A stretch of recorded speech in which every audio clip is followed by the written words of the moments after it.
Hello everybody, I'm making this video for my YouTube channel which is looking at legal issues in connection with work in Morocco, particularly charitable work in Morocco. And you know that I do go on quite a lot about my connection with regulation and my very firm belief that charities should be regulated.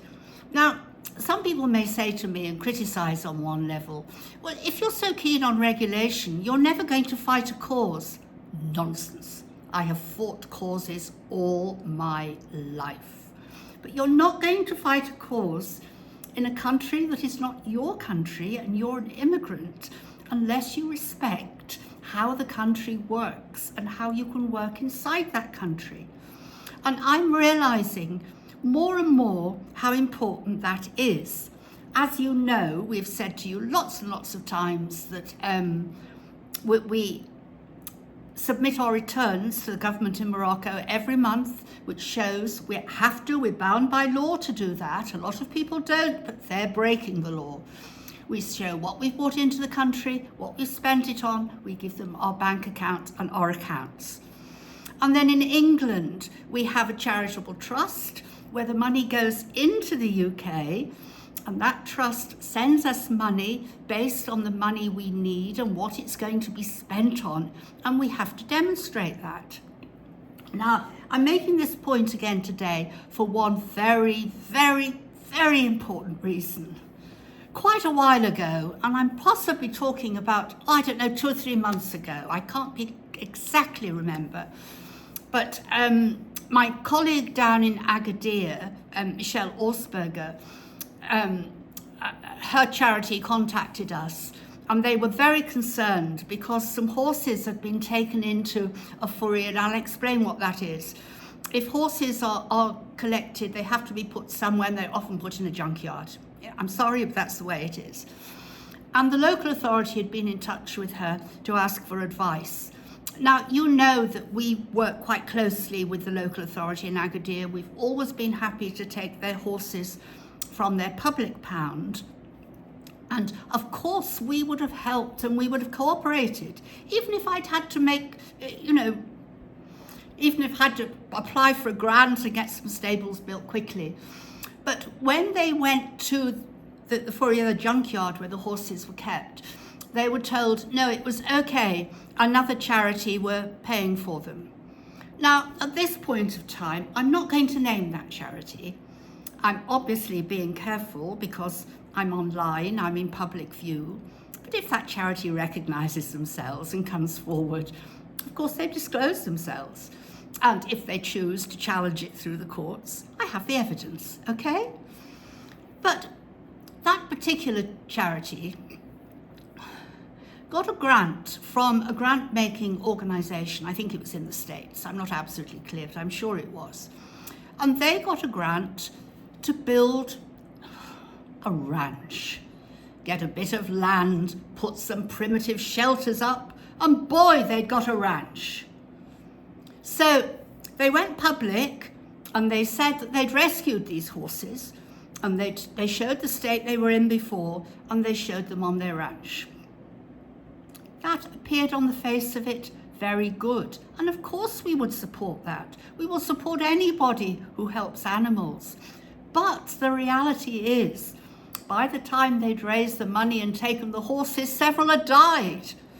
And you can't take horses in that state into whatever you call it, a field without proper facilities and access to medical care, and do the very best for those horses. So I'm saying that without regulation, they had applied for a grant based on something that wasn't altogether accurate. Those horses could have been rescued immediately, and with the help from people in Agadir and ourselves, I'm sure that we would have been able to do something. Lots of other people have done that in other parts of the country, but are very open and very clear about it. So you see what I mean, why regulation is important, because we wouldn't have been able to do that, because we have to tell the government at the end of every month what grants we've applied for, what it's going to be used for, and produce the evidence.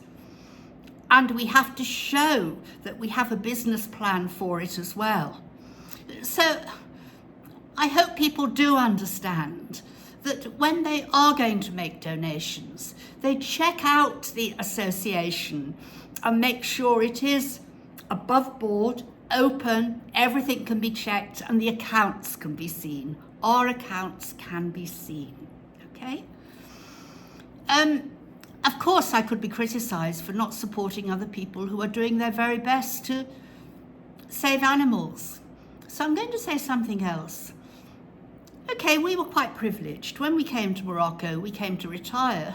It's a bit of a joke, isn't it? But we came to retire. We love Morocco. We've known it all our lives. And we were able to invest in Morocco. And because of that investment, we were able to grow our refuge. That's very different to hopping off a plane, enjoying a bit of, time on the beach, going out on the surf, and thinking, oh God, I'd like to stay here, perhaps I'll rescue some animals. You cannot rescue animals unless you have a plan. Quite frankly, if they're locked up in conditions that are quite miserable, they're often better left free. Now, some of us are working very hard and really trying to with the authorities, because the stray dogs, something has to be done. And money has been allocated by central government. Of that I have no doubt at all. But so often in Morocco, by the time that it drips down to local level, so much corruption has taken place. I'm not saying at government level, but by the time it gets to the bottom, that it's very often the charities begging for donations to save these animals. Now, I have a refuge and I rely on donations. I rely on support. It's illogical. We couldn't do it without that support. But I hope those who support us feel part of our community. And we are very happy to tell you that this year we have had 3 grants. I'm going to talk more about that on my Facebook page. One from a charity that has strong Liverpool connections, and so do I.